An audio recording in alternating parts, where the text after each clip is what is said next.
Welcome to the Whiskey Vault. Rex. I'm Daniel. Pasties.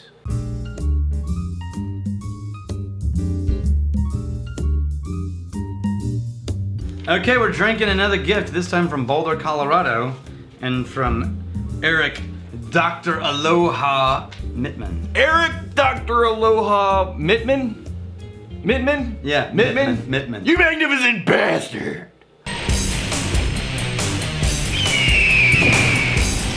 Okay, so he sent a whole note about That's a handwritten this. note. Yeah. Somebody put pen to paper. And I accidentally tore it in half. Because, Sorry, Eric. Because we're so unaccustomed to getting written notes. So we turned him into a whiskey fan. He came here with his crew, and we poured whiskey. We loved whiskey.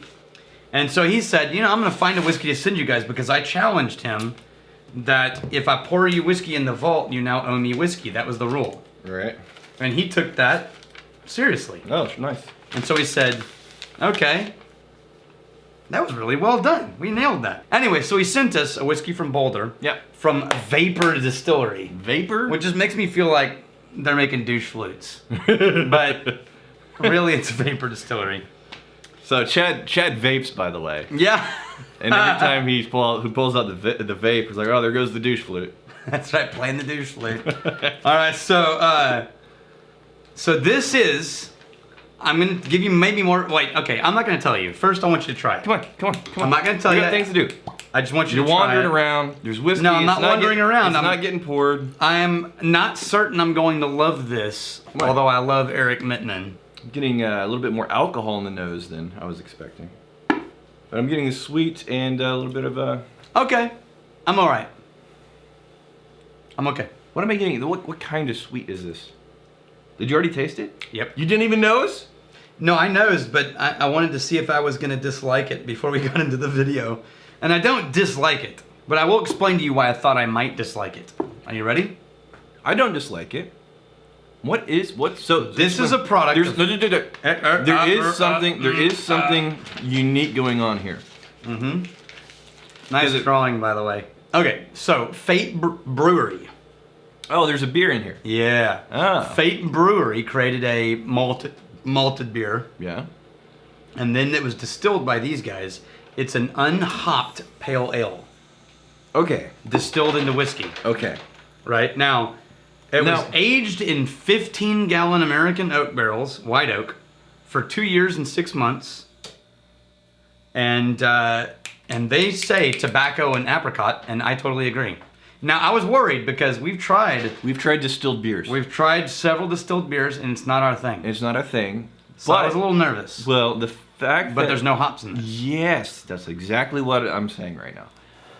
I don't think hops plays well with the distillation process. It really doesn't. It takes over everything. And look, I'm not a hophead. It's like a high rye bourbon tastes like rye. So, it just takes over. there's some people that are like so hardcore into hoppy beers that they'll get a cylinder of raw hops. That is not us. And pour an IPA through the hops and suck it out the bottom.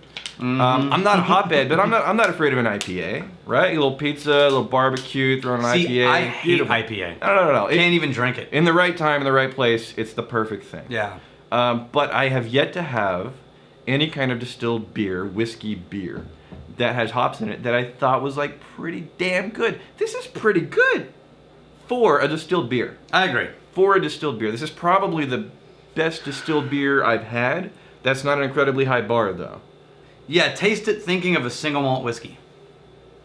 Because grain-wise, it meets the category of American single malt. No. And by the way, American malt does not mean all barley, like in Scotland. It means at least 51% barley, just like bourbon is 51% corn. This tastes more like some kind of cocktail. What cocktail does this taste like? I'm not certain. But here's what you need to do. Read some comments while I go downstairs and get some sparkling water. Jacob Sweat. I think if this idea was to become a show, there would be many episodes of Rex running to town and sneaking through zombie-filled stores to rescue whiskey for the vault. So he's talking about the Walking Dead of whiskey. So I'm waiting for the elevator because I don't want to walk down the stairs. You know what got cut? I love this story. You know, so the episode he's referring to, there's something that got cut from the episode is me laughing maniacally as I explained to Daniel, even if there weren't zombies for miles, I wouldn't open the door if he was banging on it, because in the vault, if it's the end of the world, mine. We could even steal a leg from Fido and have Rex capture Zombie Daniel and put him to work at their distillery, and then embark on a quest to capture the zombie master distiller from Lagavulin and others to ensure that the whiskey will never run out. Alan McDonough. Lock Daniel out.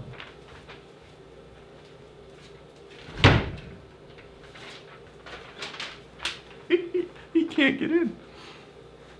Alan McDonough. Hey Daniel, I have a spreadsheet of all the whiskey I've tried, where I first tried it, and tasting notes and how much it cost. I started just over a year ago and I'm up to 96. Bit nerdy, but it helps me keep track. That is nerdy. And spreadsheets are bad. You should feel bad because you're a bad person. Like Daniel. Don't do that. Just drink the whiskey. Have fun. Shatterhand. I have to say, I started not long ago with Lagavulin 16. Yes. And damn was it an experience. I would not say it tasted good at the first sips, but it was such an overwhelming experience. I tried it again and man, I fell in love. Well done you for not getting scared. For me, starting with something heavy was exactly the right thing. But I have to admit, I am the kind of guy who likes dark chocolate or coffee. Still today, what? You locked me out! That lock doesn't work. I know the code! What the hell does this do? It turns on and off the punch code. God. I know X doesn't know. I thought you were legitimately locked out. All right, Boulder, So- your whiskey's going down for a second here. For me, starting with something heavy was the exact right thing to do, but I have to admit I'm the kind of guy who likes dark chocolate and coffee. Still today, many whiskeys later, Lagavulin is one of my favorites, close to Glendronach Parliament, if it wouldn't be so damn expensive. Yes. Yeah, so you're one of the few people who can go straight to the really smoky, peaty, challenging, hard flavors. Tastes like a campfire if you've never done Scotch before, and not get scared away. The fact that you stuck with it and now you're starting to get a lot more nuance out of that is good on you. Okay, so I think I made that. Here's the irony of Parliament whiskey. In the history of Irish whiskey, Parliament whiskey, and actually English whiskey, Parliament whiskey was the cheap gutter rot whiskey. Because it was the whiskey that was trying to abide by all the taxes and the rules, and the only way they could do that was by high-speed production, Right. which was bad for the machines, and it clogged up the machines. Yeah. So to keep the foaming from clogging up the machines, they added soap. No joke, soap. At one point, they were using like 1,000 tons of soap Right. per month, adding to the whiskey distillation process. This is a tradition that you don't keep. Yeah, and so I just think it's funny that in Ireland, a Parliament whiskey used to mean like really horrible whiskey. And now Glendronach is using it as like the grand fancy stuff. Do we have that? Yeah, and it's really, really good. Have I had that? Yeah.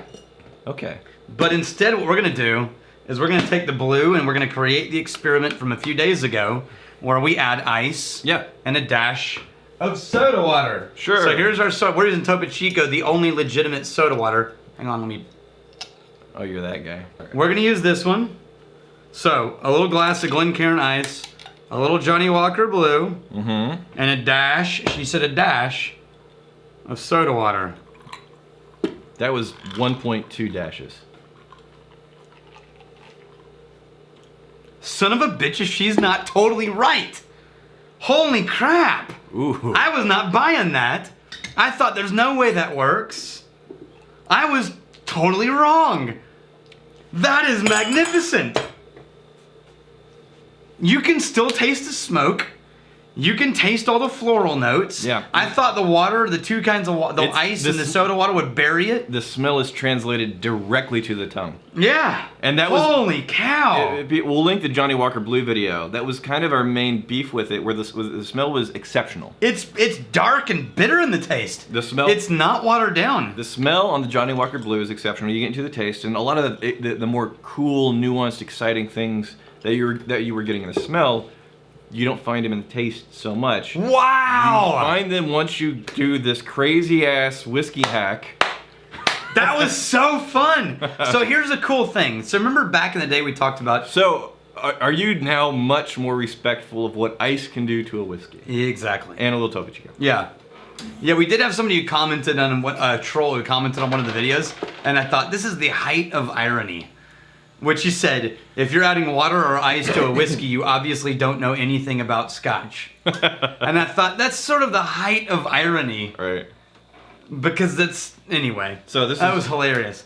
No, my God, she is so right. That really explodes Johnnie Walker Blue. Here's what's happening. To a whole different level. You're gonna need some pasties. I need some pasties. This is getting embarrassing. I'm nipping up a little too much over this. I love that you turned nipping up into a verb. Okay, so remember back in the day when we talked about would you drink whiskey if it wasn't alcoholic? Are you talking? I'm still tasting this. No, this is important. Yeah, it's non-alcoholic, sure. Fine. Yeah, so... If it didn't lose any of the... Right, complexity. It's the same exact flavor. Yeah. So one of the things that was missing in the theory of non-alcoholic whiskey was the bite. Yeah. Well, guess what sparkling water brought back? Oh, the bite. The bite. The bite. So I would be willing to bet money that if you want to drink whiskey on the rocks, if you add whiskey on the rocks and then add a dash of soda water, you can bring back a little bit of the alcohol burn that ice that's disguises. This is the kind of thing... And it will fake your brain into thinking that the burn is alcohol when the burn is actually carbonation. This is the kind of thing that requires some experimenting, though, because depending on the whiskey, you're going to need to figure out... I love that idea, though. You're going to need to figure out the exact right amount, because you could... carbonation. You could underdo it or overdo it. Yes. Yeah, so you're going to have to play with the whiskey for like 3 days. I'm just saying, for science. For multiple bottles. Yeah, for science. We're helping. Oh! I straight up just broke... You broke the glass! Straight up broke a Glencairn glass. Setting it down where I couldn't see. Oh. I took a chip off the edge of our Glencairn water glass. Hardy foul. Look at that. Starred. That guy. You want a little water in your whiskey? I really You want a little glass water in your whiskey? A little glass shard. I'm going to have to confiscate this. Yeah. You can't be What? You can't be trusted. That's really good. It is. There's a reason why I haven't really given you many opportunities to get this. All right. Well, let's end this video with a little Boulder whiskey for me and a little Johnnie Walker concoction for you. Yeah. Damn. Here's to fighting, stealing, and drinking. You fight me, fight for a friend. If you steal me, steal a lover's heart. See, Daniel breaks some. Come back. He's garbage. Hey, thanks for hanging out with us in the Whiskey Vault.